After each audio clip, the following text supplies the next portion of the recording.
Bonjour et bienvenue à toutes et à tous. Aujourd'hui, on plonge dans un sujet bien assez complexe, les liens entre intelligence artificielle, délocalisation et ce que ça signifie pour l'avenir du travail dans la tech. On va s'appuyer sur plusieurs analyses, des cas concrets aussi, notamment chez Tata Consultancy Services en Inde et la Commonwealth Bank en Australie. Notre objectif, essayer de décrypter un peu les stratégies derrière les discours officiels qu'on entend souvent lors des restructurations. Oui, bonjour.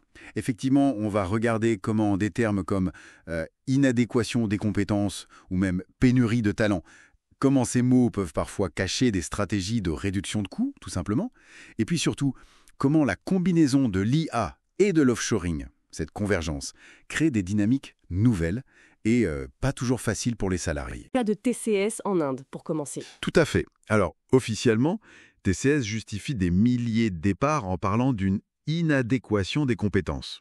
Classique.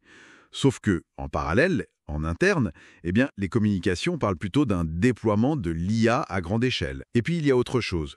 Une nouvelle politique interne assez dure pour les employés qui sont temporairement sans mission, ce qu'on appelle sur le banc.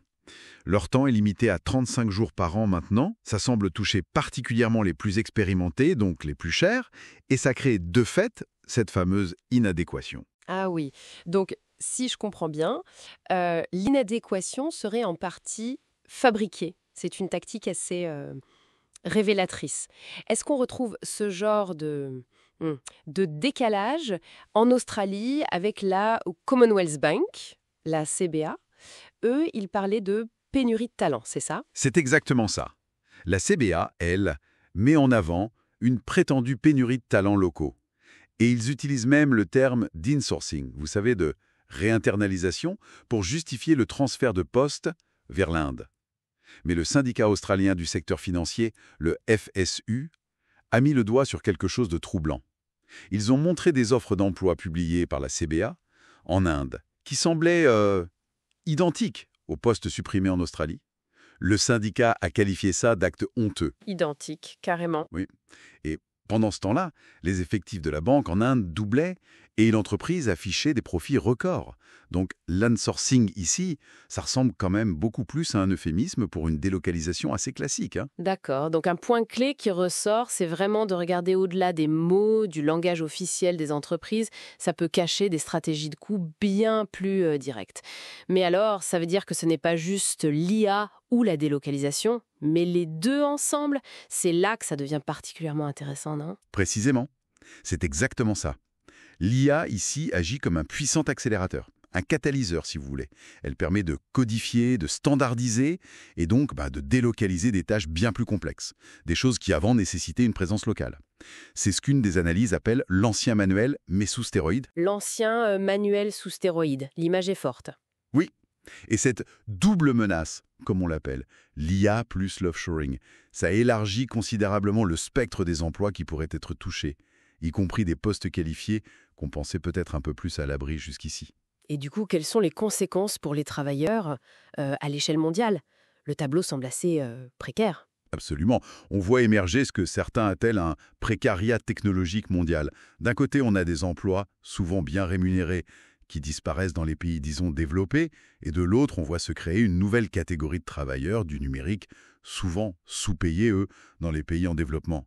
L'exemple des travailleurs kenyans qui entraînent des IA pour moins de 2 $ de l'heure, c'est assez marquant. Moins de 2 $.